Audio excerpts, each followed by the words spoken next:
A war of words turning into a full-blown feud between two of the biggest names in rap, Kendrick Lamar and Drake. Drake and Kendrick Lamar are easily two of my favorite artists of all time. These are two rappers I've seen blow up since the beginning. Y'all already know how much I love Big Sean, Nicki Minaj, just the entire early 2010s wave, the blog era. This is when I was finishing high school, when I was getting into YouTube, when I was about to go off to college. The soundtrack of my college years, friends sending me mixtapes and dudes I was talking to showing me like all these random rappers. And these are two artists that everybody was crazy about throughout school. And I can't put into words how much they mean to me and how much culture they've shaped beyond just a mainstream level. Seeing them go at it has been stressful as hell, but entertaining as fuck. Everybody always cites the Control verse as like the beginning of everything, but I have personally never taken that seriously, and I trusted Kendrick when he said that it was just friendly competition. When I went in and did the verse, I thought I was just having fun. and you know, these cats I know, and I'm, you know, calling out and we having fun. I think rappers are supposed to think that way by default. Like, they're supposed to be cocky. They're supposed to think they're the best. Like, yeah, we're cool, but this is still my shit. Like, I love that energy. There was a lot of speculation throughout the 2010s about different verses and songs, and is this verse about Drake? Is this song about Kendrick? And they both did different interviews at different points, different press runs, saying that there was no issue. When I started side-eyeing was in 2016, because President Obama actually did a series of interviews with YouTubers at the time, and Swoozie did one. He asked him, who do you think will win in a rap battle between Drake and Kendrick Lamar? You gotta go with Kendrick.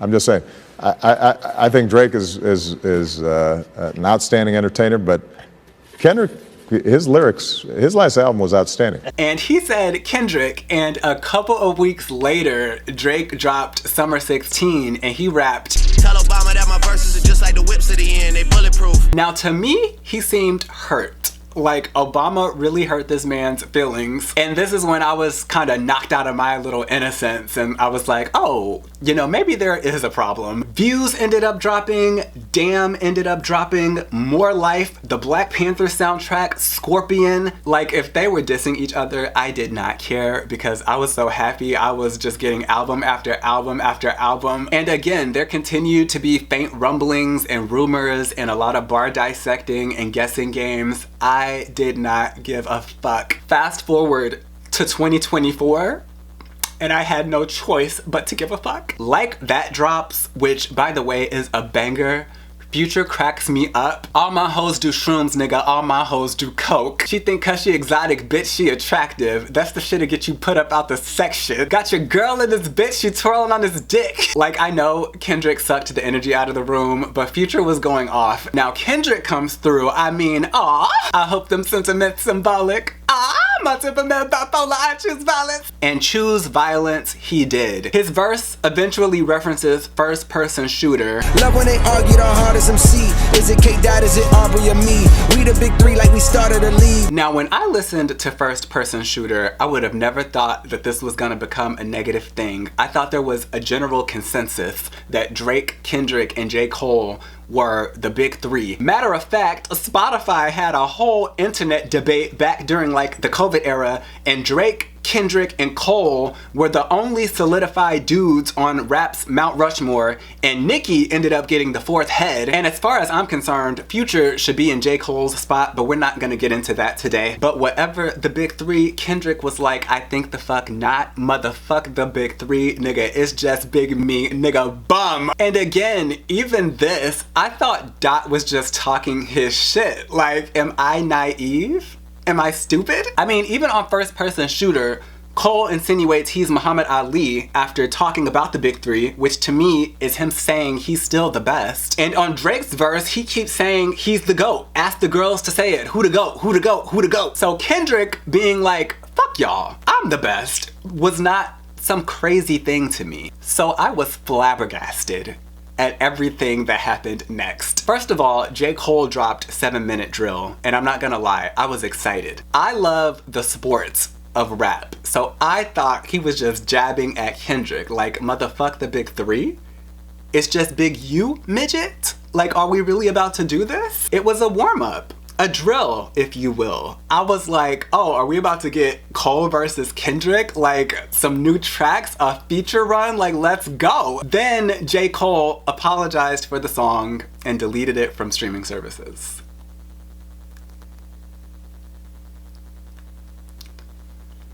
I have no idea how Kendrick would have responded or how that would have went, and hindsight is 2020.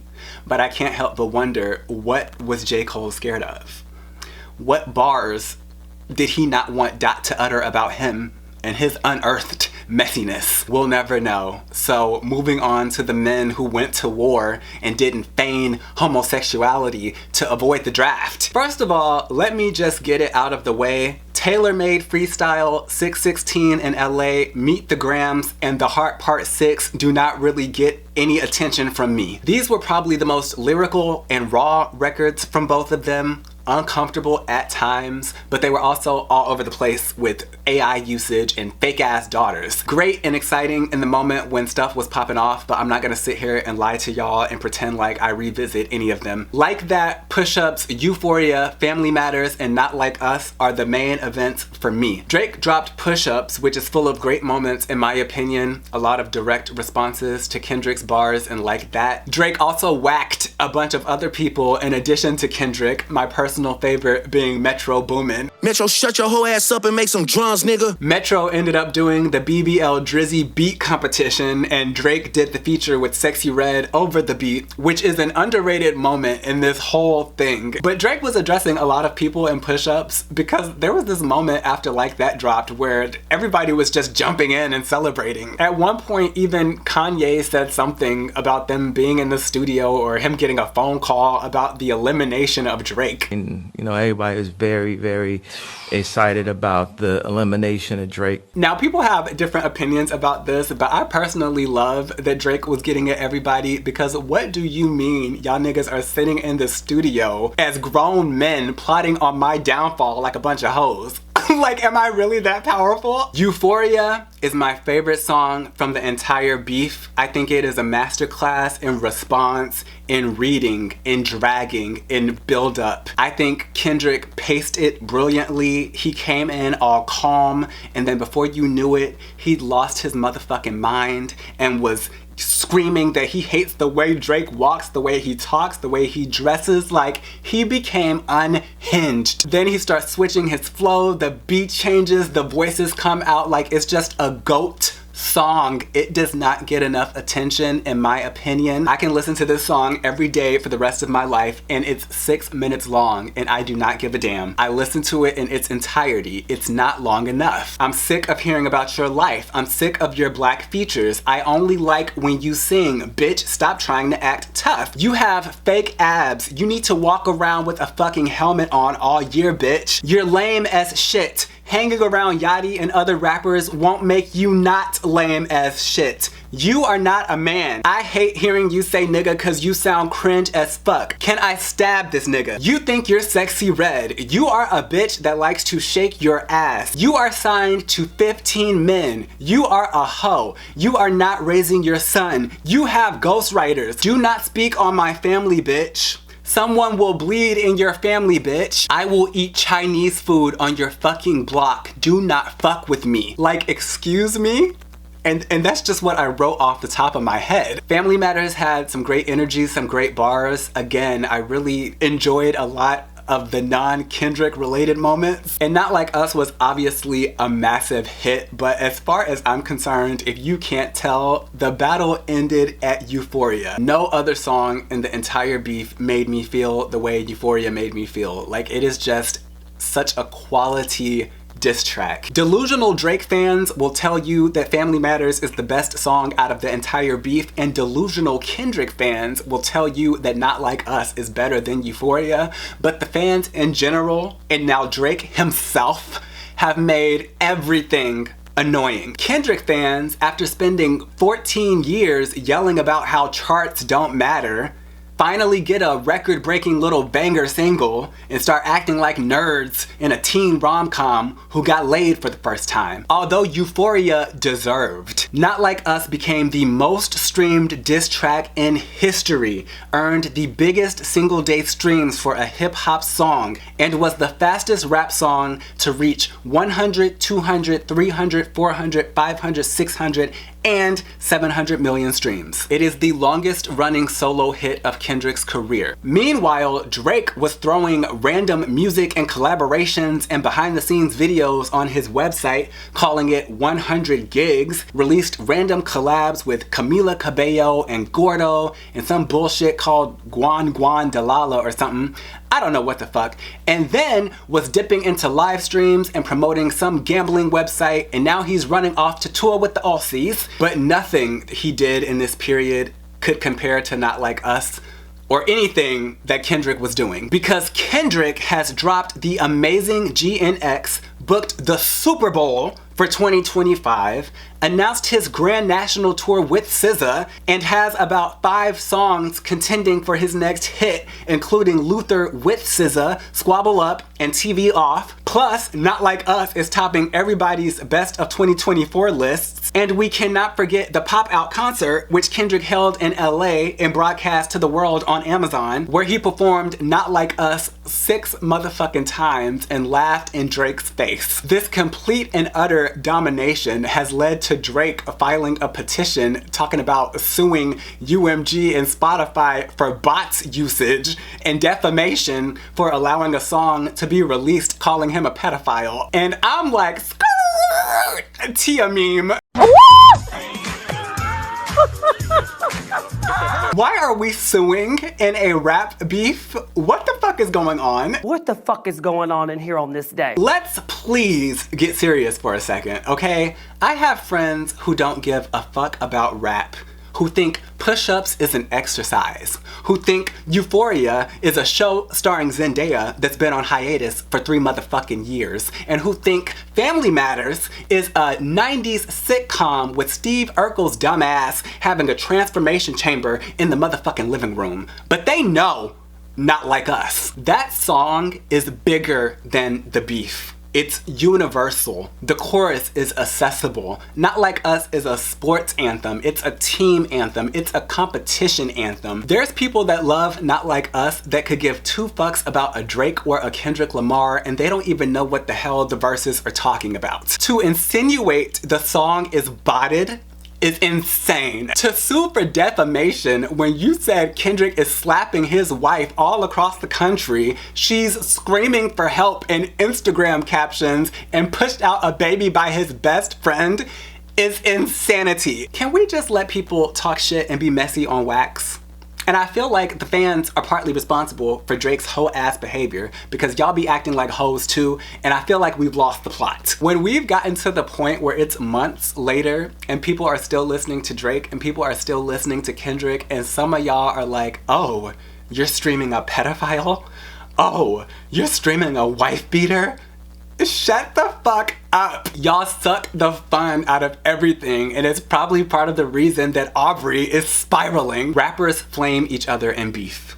Not everything they say is true. Sometimes it's literally just to get a bar off. When Drake said, when you put your hands on your girl, is it self-defense cause she bigger than you? I screamed. Like, I'm not laughing at domestic violence, and I just can't see Kendrick hitting his girl, but I laughed. We've been screaming certified lover boys, certified pedophiles, wop, that fuck 'em up all summer. Do I think Drake is literally attracted to little girls? No, but it's funny. I don't know these people. Kendrick is not going to get me to stop listening to Drake, and Drake is not gonna get me to stop listening to Kendrick. These are not my family members. These are not my friends. I don't care what they have going on between each other. What the hell does that have to do with me? I'm here to listen to the bars, appreciate the punchlines, the lyricism, the skill, and the competition. Please get the fuck out of my face with anything else. This is probably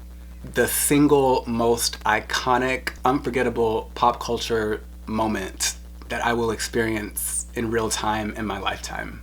Like, I can't even imagine anything topping this or exciting me like this, because this current wave of artists, this is probably the last wave of artists that I'll genuinely care about. Like, I'm only getting older. These were two, for my generation, legends going head to head. Like, we got so much great music, so many great moments, and like, I'm already nostalgic about it. So shout out to Drake and Kendrick for pushing their pens, for being competitive, for being hungry. Shout out to Drake for not backing down and giving his best effort and keeping the sport alive and going back and forth even when he was getting the dog shit dragged out of him, and not deleting his songs and apologizing even when people thought The Heart Part 6 was horse shit. Shout out to Kendrick for winning, for his complete fucking domination this year, for the pop out, for representing his city, for getting the Super Bowl, for dropping an amazing album. And shout out to them both again for all the hits, all the albums, all the videos, all the collaborations, all the artists they've introduced us to, for all the moments they've both given us for over a decade now. I still stand firm that they are two of the best to ever do it. I think they both occupy entirely different lanes. Drake cannot replace Kendrick. Kendrick cannot replace Drake. They both defined an entire generation, and I don't give a damn what anybody has to say about either one of them. That being said, Kendrick Lamar is number 2 and Drake is number 1 for Overexposed 2024. And one last thing, can we please agree as an internet collective to install Future's head onto Mount Rushmore and knock J. Cole's face off the motherfucking rocks?